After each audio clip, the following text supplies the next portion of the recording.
Good morning, everyone. You may have noticed we're trying something out different today where like you can introduce yourself in the chat. So I just made that up. So just have fun, try that. But why don't we go ahead and get started? My name is Katie and I'm one of the volunteer organizers as part of 1 Million Cups Seattle. And if you haven't already, grab your favorite beverage. Make sure that you follow us on social media. Fun fact, we need to update this. We're now back on LinkedIn. Our LinkedIn page was dormant for a long time, but we were doing some things to update that. So we are now on LinkedIn as well. And just make sure you mark your calendars. Every Wednesday we are here. And we are experimenting a little bit with our social media. So we're having like we're doing some automation and having some automated posts as reminders. So if social is where you like to get those reminders, then follow us and we will make sure you get them. Let's see. Okay. And if you are new here or if you're not, just a reminder that with 1 Million Cups, we're about sharing ideas. We're not necessarily about giving advice, but sharing ideas, offering suggestions, offering help. We're also about asking for help. So you don't have to be perfect to be part of the 1MC community.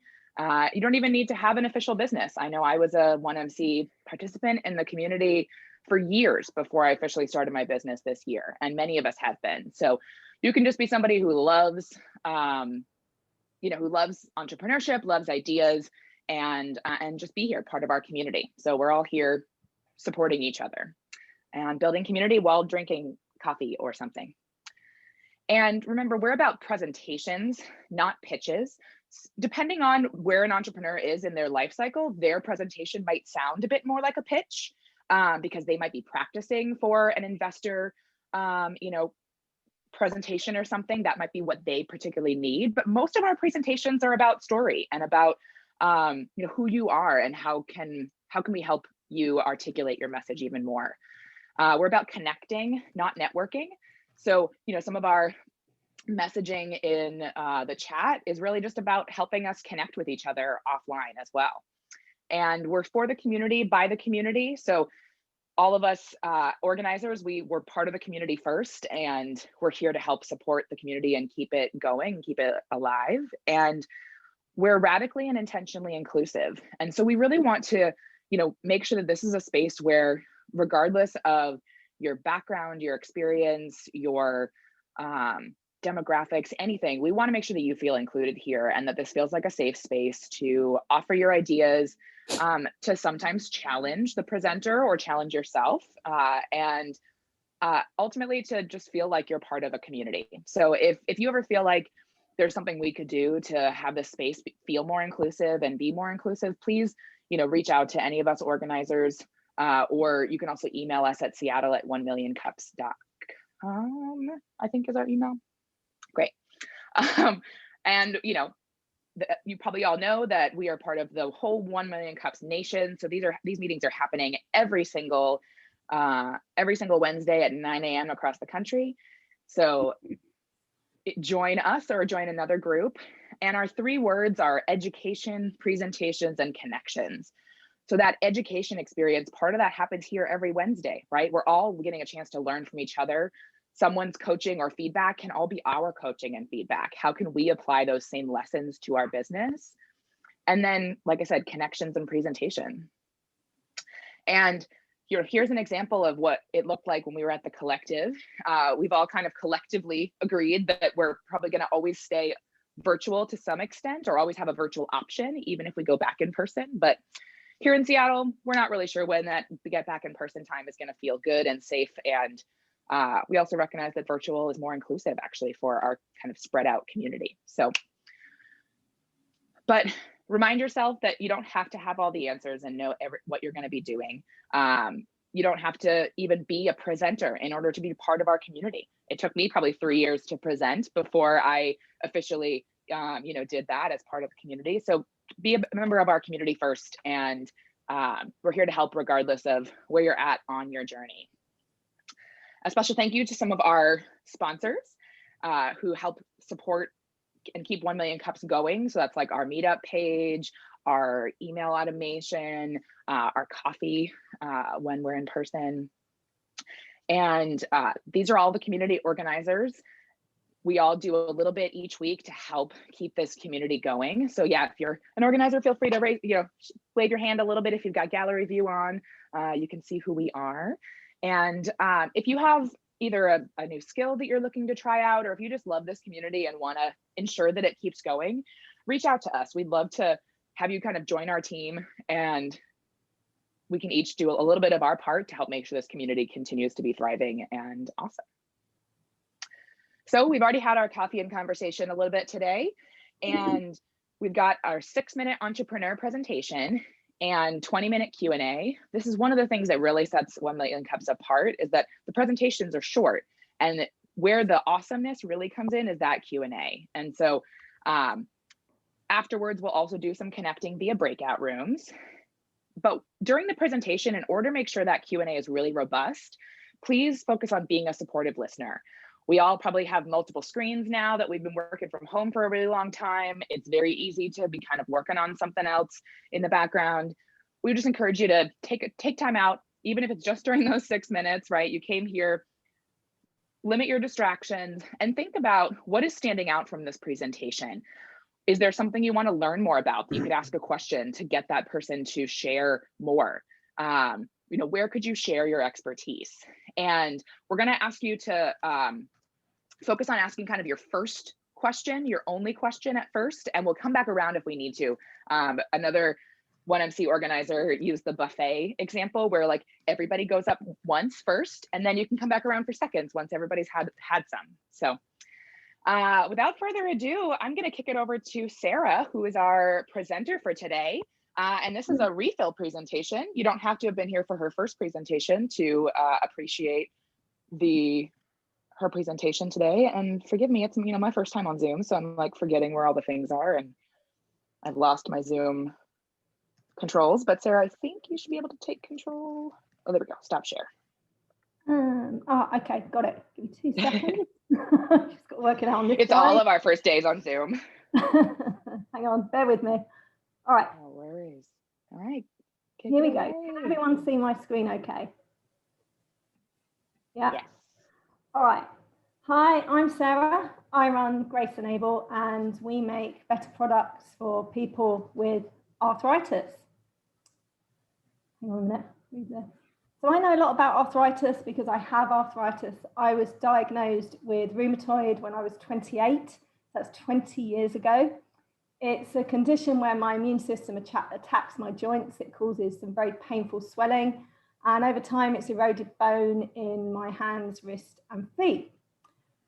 Most of the treatments for arthritis really involve very heavy medications. So medications that have lots of side effects, and they can also involve surgeries. But one of the medications that's non-invasive and takes a biomechanical approach is orthopedic bracing. And I've got an example of an old orthopedic brace that I used to actually wear here. Now these are good because they work by keeping your joint in the what's called the neutral position, which means you don't exacerbate any damage. And they give compression, which gives pain relief and reduces swelling. So they're definitely medically effective. However, they're also extremely ugly. And when I was in a position where I was having to wear one of these on my wedding day, I wasn't very happy about it. So I took some ivory fabric and I took some sparkly beads. And as you can see in this photo, I covered my wrist braces so that I could go and do my first dance and twirl around and all those good things. Now I run a big community for women with arthritis. And after my wedding a few years ago, I shared this photo in the community. And I was deluged with people contacting me saying, hey, can you make something for me? I really hate my braces. Can you make me something better? And it was at this point I realized that this is a problem, not just for me, but for other people too. And there's a lot of these people. According to Arthritis Foundation, we have 91 million people with arthritis here in the USA. But they don't wear their orthopedic braces. When you look at the medical literature, the compliance rate is very, very low. It's 25%. So people get these things, they take them home, they wear them for a couple of days, and they just throw them in the back of a wardrobe. Now, the medical literature says people don't wear these because doctors don't explain clearly enough why they're really important. And I thought that was quite unlikely. So I went and asked people, and here's what I found. I asked 500 arthritis patients what they thought about their braces. And these are some of the comments we got. Unsurprisingly, uncomfortable. If you've ever worn one of these, they get pretty sweaty. We even had a lady who got stuck to her long-haired cat from some of the Velcro, which went very badly. And we also had a lot of people get really, really fed up with people saying to them, hey, what's wrong with your arm? You know, what's going on? Have you broken your arm? And if you're wearing this for 6 to 8 hours a day, that's a lot. And all of these design flaws that you're probably quite familiar with, they occur because these products are really designed for short-term use, or they're designed for hospital buyers who are just looking for the cheapest possible thing. They're not designed with a universal design approach. And what that means is they're not really designed by talking to the people who are going to be wearing them day in, day out. At this point, I teamed up with this chap here, Trevor, and he's a certified hand therapist here in Washington State. He had also been trying to tackle this. He'd been making, coming up with his own ideas and designs. So when we got together, we were like, okay, let's start a business because we can definitely do something better. And it's a good time to do it because the market is absolutely huge. There are a lot of people with arthritis. We have an aging population, and arthritis is a progressive condition. There's no cure. So a lot of these people are looking for things they can do at home to improve their situation. And I pretty much stumbled into an underserved niche, which is women with arthritis. Women make up the bulk of arthritis patients, but not only are the products not really designed for them, also they're not really marketed to or sold to in the way they want to buy. So when we were talking to people, they were telling us it's not just these things don't fit and they're sweaty and all the rest of it. I want to be able to buy them like I buy apparel. I want to be able to buy them like I buy jewelry. I don't want to have to go to a clinic and, all of this stuff. So here's our solution. We've got a few products I'd like to show you today. We have a couple of different braces that I'm going to walk you through. They're all either got patents issued or patent pending. Plus, we also have some compression garments that are accompanying. So I'll start off with our wrist brace, which I'm wearing, and then I'll move on to the thumb brace, which you can see in the picture. So our wrist brace, this is the old one, horrible, horrible, horrible. And, sorry, excuse me, this is our new one, which comes with this patented splint. So this splint in the old style is usually just a lump of metal, very heavy, very uncomfortable, very sweaty. Our one is made with nylon. This is a 3D printed one, but we can also injection mold them, and it's perforated. So it keeps the hand in the right position, but it allows airflow and it still provides enough support. And then our brace, our actual soft goods element, hang on, can't see anything. It's been designed with a zip. Ta-da! So the reason for that is that one of the things people told us is that they need to take these on and off all day to go to the bathroom. And they don't want to obviously take these into the bathroom with them. Taking this sort of thing on and off 3, 4, 5 times a day is a bit of a nightmare. So that's our first product. And we've also used fabrics that are moisture wicking, that are antibacterial, that are super soft. And we've tested this with lots of people. Our second product came about because we had to pivot a little bit because of COVID, and our initial production run got held up of our first product. But this is a thumb brace that supports the CMC joint, and it's made of medical grade silicone. What you're looking at in the photo is our first functional prototype. I've got one right here. I'll put it on just to show you. There you go. And this guy works through putting force here under the CMC joint to give it support, and it also pushes back at this part on the palm. And what that does is it keeps this thumb joint in the right place. So all of our products are very much designed to look more like jewelry or apparel than medical devices, and that's carried through to our compression line, where we have compression gloves, we have compression sleeves, things like you're probably very familiar with. And again, we make these out of really good quality fabrics. So where we are right now, I've mentioned we've got a couple of patents issued. One design, one utility. We've got one pending for the thumb brace. we are looking to continue developing our products, either using 3D printing, prototyping. We're at the point where we're heading towards production for a launch in spring 2021. And all of this is based on the foundation of thorough patient testing. And that brings me to something else, which is we need all this patient testing for FDA registration.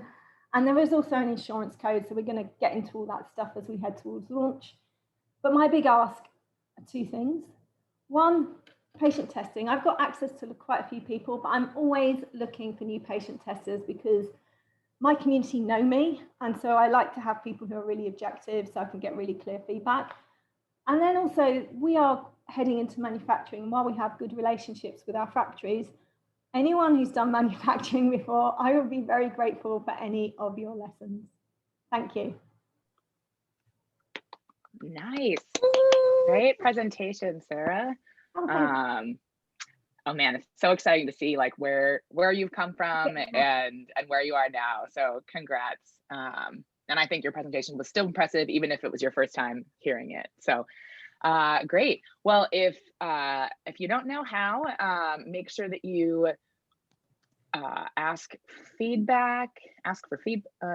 raise your hand so that way you can provide feedback. Zoom has now changed where you get that. So if you don't know, it's under reactions now.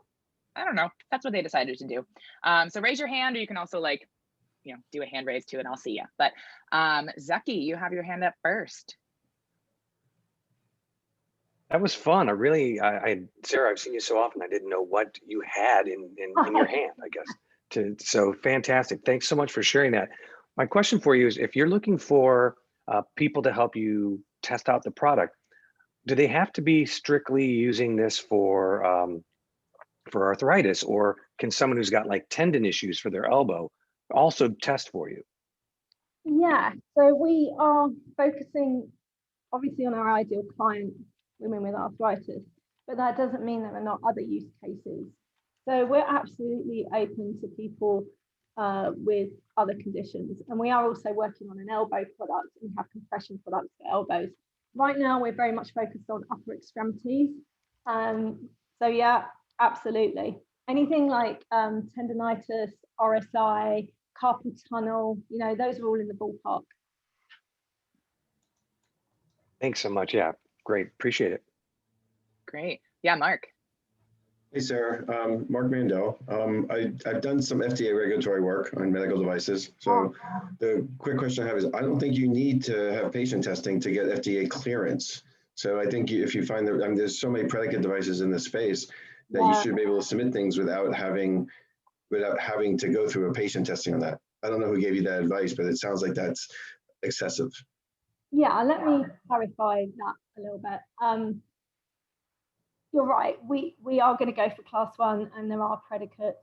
Our patient testing, you're right, it is overkill for it.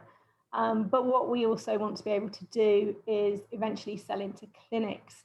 So we're trying to start running some small studies now, so that whenever we do anything where we're talking to any kind of medical professional, we have enormous data to back us up. So when I was talking about doing the testing for FDA, what I really meant is FDA and all other medical type people. So that's where that's coming from. Okay, let me caution you on that, and this is why. Anything you try and say before the FDA, you're going to have to prove. So I would say, like, as I told everybody in the medical device world, shut your mouth before you approach the FDA and get it cleared. After it's cleared, then you have the market, and then you can go on and work on the marketing aspect. But if you start opening your mouth saying, hey, this is for women with arthritis, you better prove, and now you're creating a $50,000 to $100,000 pilot project to prove that. So you don't need that at all. Okay. So the less you say, the faster you can get it cleared. And then once you're cleared, then you can go through and start finding partner studies to do that. And I can help you find different groups to do that at very low cost. Yeah, thank you. Yeah, I take all that on board. That's really helpful. Yeah, great. Adrian. Sarah, I thought you had a nice simple talk. I really enjoyed it. One thing I do want to add is that just this minor detail, Sam and Tam, typically I associate those with monetary values rather than the market size and a population. But just a small little thing. As far as for testers, there's this subreddit that I found where there looks like there's about 7,000 or so online people that all have arthritis or to talk about arthritis. I don't know if you are familiar with subreddits like this, but I think it's worth the post just to say, hey, anyone want to test out our equipment or just ask for feedback. These are people who would hopefully be able to give you direct feedback, considering that they might most likely have that issue. So thank you. I can definitely do that. That's pretty straightforward. I can also switch out to the monetary values. To be perfectly honest, I was being slightly lazy. Yeah, I get it. Do the math. But yeah, no big deal. Totally. And there was a great question in the chat. If you haven't, if you're not a, so Christian also asked, can you type with it on, and is there a size for men? Absolutely to both. So with both our products, that's one of the things we've been testing people to do, is doing all their different daily activities. So this one actually is very helpful for typing. This one you can also type with it on, but anything that is sitting under here is always a bit funny against a laptop. Having said that, we've had people typing with it and saying it's much better than the other ones. We are going to, while we're going out to market focusing on women, our sizing goes from extra small through to extra large for all of our products. And they come in a range of different colors.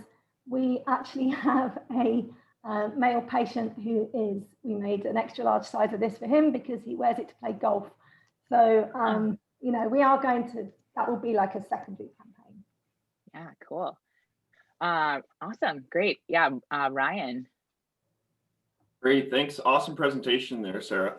Along the lines of what Adrian said, there's a bunch of Facebook groups with tens of thousands of users in them that are about arthritis. Have you been through there at all? Well, I actually run one, so I run the biggest arthritis community on Facebook. So, the arthritis community is weirdly small online. So there's a whole community of influencers, community leaders, charities, nonprofits. I'm very heavily plugged into that. There's a lady who runs a big YouTube channel called Arthritis Life. There's a lady called Chronic Eileen, big blogger. So on that side, I think that is a really, you're making a very good point, because that is a good way to get to the patients. And one of the things that's really important for this is trust.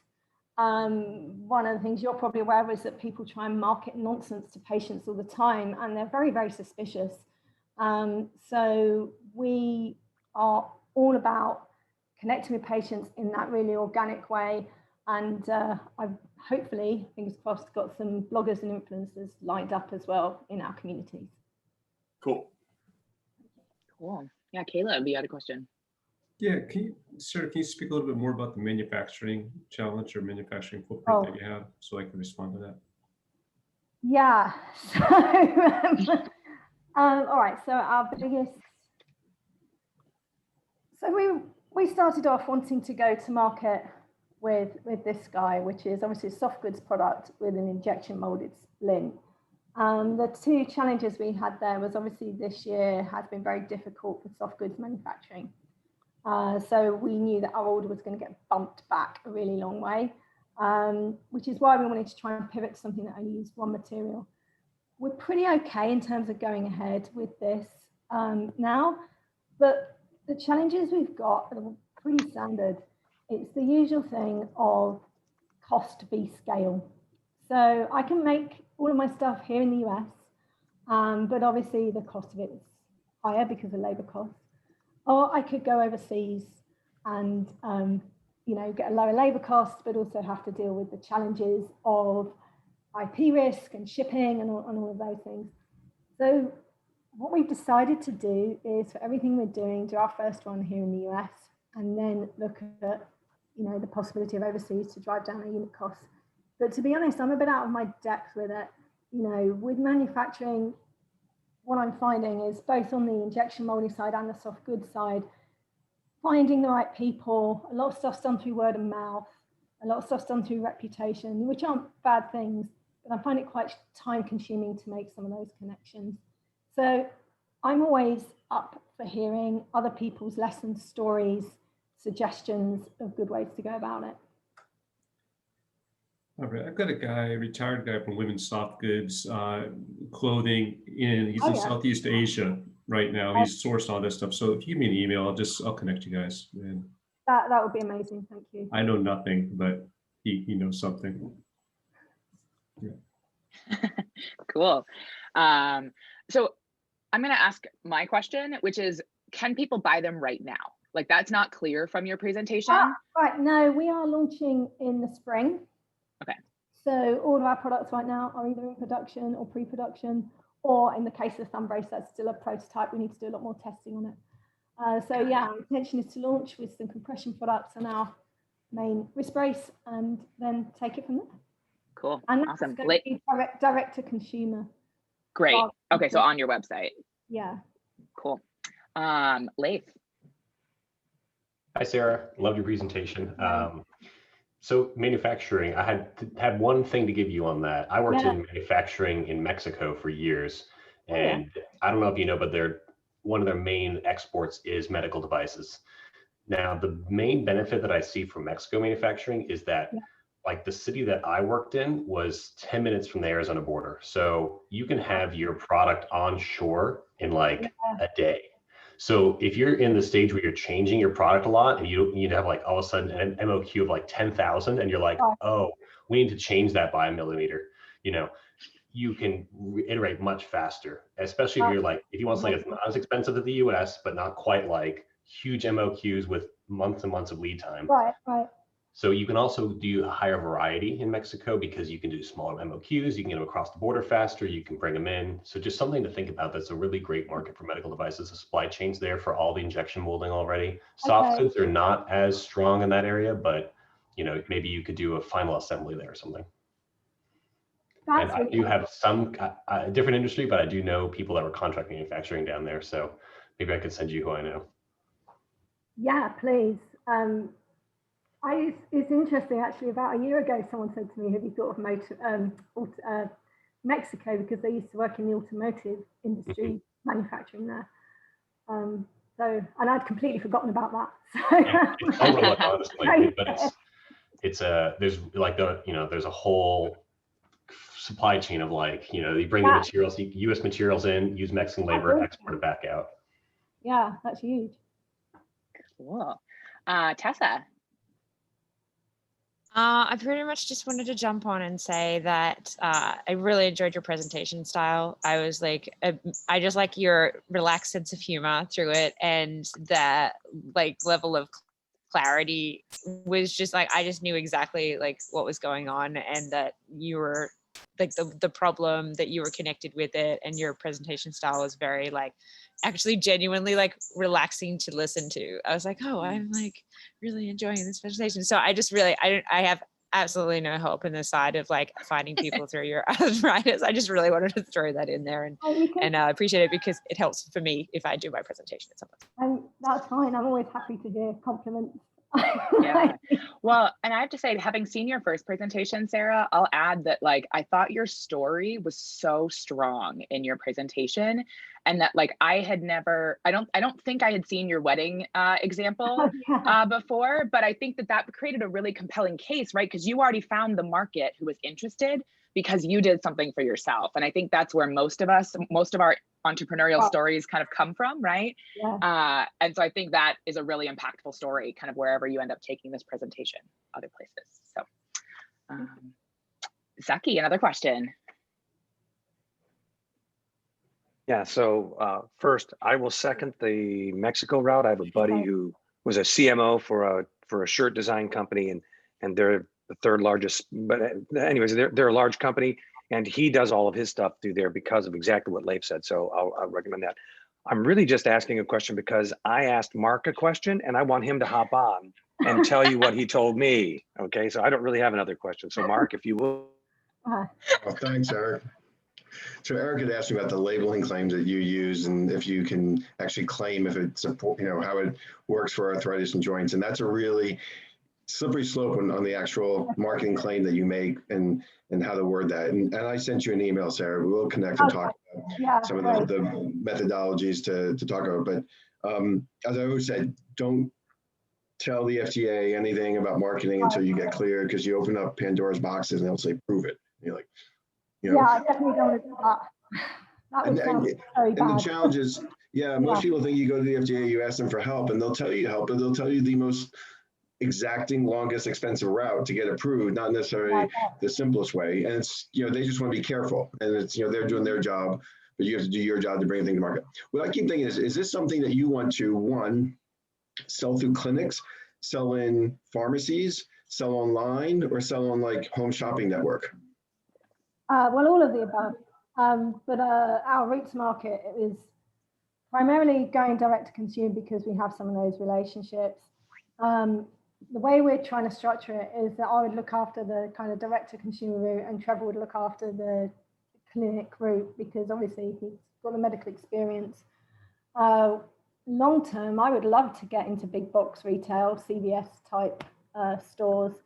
There's actually another brace company, two other brace companies for knees and ankles here in Washington State, who've both managed to get into Bartels and all of that. So that's another thing. And yeah, I'd happily go on QVC. But it's all like a, long-term. Well, it's not. So Sarah, it's not really. So what I say is the connections I have is I did sell stuff into Walmart and other big box retailers. I have a direct connection to Lori Grenier if you want to take it online. So that's what I say is like and I had the medical device company I sold through doctors' offices and distributors nationwide, and brought like the kinesiology tape to market that was big used on the track stars and the Olympics and whatnot. So when I say what do you want to do is you can't do all. Okay. Right. Yep. And that's something to think about. What do you want to do? And I will tell you, you can make a lot of money very quickly on the home shopping network, but you're not going to have control. You'll bank some money, but you're not going to be in control of that. Okay. But the other ones you can probably have more control over. Okay. I just assumed that big box and QVC type things would be very, very difficult to achieve. And I was kind of trying to ignore them a bit until I got over all this production stuff. But, Okay. Doing it not, I'm like, yeah, I'll totally go for all of that. Yeah. Well, and, the thing that comes to mind for me, Sarah, is I find that this is so much easier to do for other people's businesses than to do for my own. So I'm just going to call myself out on this. It is around focus, right? Yeah. My question to you in general is what is keeping you from taking people's money for this product, right? People want it, people are wowed by it, right? What's preventing you from actually just taking people's money?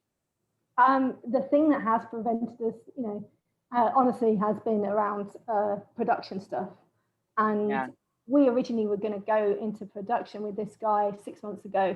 And unfortunately, the factory we're working with is in Minneapolis. And so they had the double whammy of their factory was right in the middle of all the rioting. Right. And they also had all the COVID stuff. They had to restructure things. Totally. And then they were making PPE. And so we had this really difficult decision. Do we ditch this factory, go with someone else, or do we just wait? So we decided to wait and see if we could pivot other goods. So, and I'm glad we made that decision. Yeah.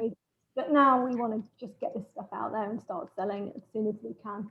But we do need to make sure we, like Mark was saying, how we do our marketing, we have to be very thoughtful about it in terms of our claims, and we do want to make sure we get all the FDA stuff right. I mean, the biggest challenge for us is that there's two of us. And although I do have a lady who's helping me part-time in marketing, we're funded from a small government grant, which has run out, and also our own bootstrapping. So, and I've always said I wanted to at least get to market before I started going out for other funding. And there's reasons for that. So, it's always we're juggling a lot, but at some point we either need to start making some revenue and or raising some more money so that we could grow. Yeah, totally. And I think sometimes it's about us challenging ourselves as entrepreneurs too, right? Are we waiting for something to be perfect, or do we have something that we can sell, right? And could you even take pre-orders, right? If you don't have it ready yet. Yeah. that's definitely something, a good idea. Yeah. Anyways, any other questions out there? Zaki, I can't tell if I forgot to lower your hand or if you had another question, or Leif's got a question. Okay. Yeah, Leif. Okay, sorry. I wrote down all of them, but I was being a good boy and only asking one. So for you, Sarah, I want to take something from your brain now. Did you have your community first, or did you start developing your product first? And what was that relationship like? And can you tell a little bit more about that?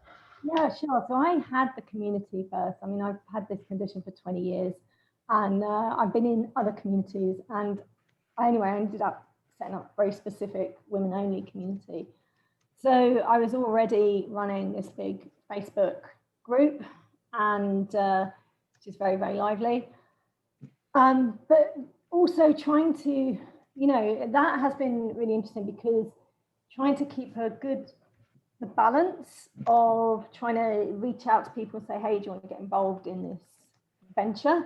As opposed to, this is our group where we don't sell anything and we don't spam, because that's a big thing. That's been quite tricky. And it's also been further complicated by the COVID situation. So when I started this, I would literally invite people to real life focus groups. I would get a nice room in a hotel, and like a little conferencing room, and I would buy them a load of cake, and I would get them in, and we just gave them a load of prototypes to play with and tell us what they like about what's on the market. We did all of that. And then this year, and that was going really well, and now obviously we can't do that, and it's become a lot more challenging, because what we discovered is that focus group piece really got people's buy-in. Basically, if we bribed them with cake, that was it. They were ours. They would test anything. And now all of a sudden, I can't bribe them with cake in the same way. And I don't know, people just, it's not the same online. You don't see someone's reaction when they look at something for the first time. You don't have that oh or oh type reaction. So we're trying to do it with surveys. We're trying to do it, with sending people stuff, but it is more challenging. I'm hoping that this is hoping it's temporary, and we might get back from that. But that would be my key learning, is that, it's creating a funnel. We have a big community. We then ask people who's interested. We get sort of the headline people who want to fill in a survey, a quick survey, whatever. We then invite them to some form of focus group, and we then actually get them testing stuff, like trying it on. And when I try and strip out that focus group bit, which we actually did in December, it just fell over, because they didn't have that bit of playing around and having fun and getting to know us. So that definitely undermined it. Well, great presentation, really great questions, everyone. Lots of awesome connections being made today. So I hope everybody learned a little something. I know I learned a lot. So just to kind of close us out here before we move into breakout groups, Sarah, do you want to just restate kind of what we can do as a community for you? Yeah, well, first of all, thank you for all that feedback. It's all been incredibly helpful. And it is my two big asks, which if you know anyone who has any kind of hand and wrist pain or elbow pain and wants to connect and find out what we're doing, send them my way. And then also all that great manufacturing information I'd love to grab hold of, and also Mark, all your fantastic information about FDA stuff. I really appreciate it. Great. So we'll ask everybody to think about, what can you do for the 1 Million Cups community? Well, the first thing you can do is bring a friend next week. And I'd encourage you to think about, the person doesn't have to be an entrepreneur. They don't have to have an established business, but if they're a person who loves ideas and, loves conversation and community, or maybe even has an inkling of starting a new business, I'd encourage you to think about inviting them. And come, next week, we've got another presentation. Actually, I think next week we're doing an espresso round, which are really fun. So if any of you have ever been to an espresso round before, we're all going to be doing little mini presentations, getting to know each other a little better. And if you are interested in presenting, if you thought that it was really cool that Sarah presented and got all this awesome feedback and ideas, then all you have to do is go to 1millioncups.com/Seattle and go through the apply to present process there. Applying to present doesn't mean you're automatically put on the schedule. You're not going to be asked to present next week. There's going to be a little bit of a long tail, so that way you don't have to be ready, quote unquote, to present. It's just saying, hey, I wanna sometime, like maybe in the next quarter, right? Like we're totally open on when we schedule you. So, and if you want to get involved, reach out to us, send us a quick little email over at seattle@1millioncups.com, and let us know if you'd like to help out a little bit. And lastly, we'll go to our breakout rooms. Free pass to go when you need to, but turn on your video. We're going to be in some small groups, and you get a chance to kind of go deeper on an idea or meet somebody new. And I'm going to open those momentarily. So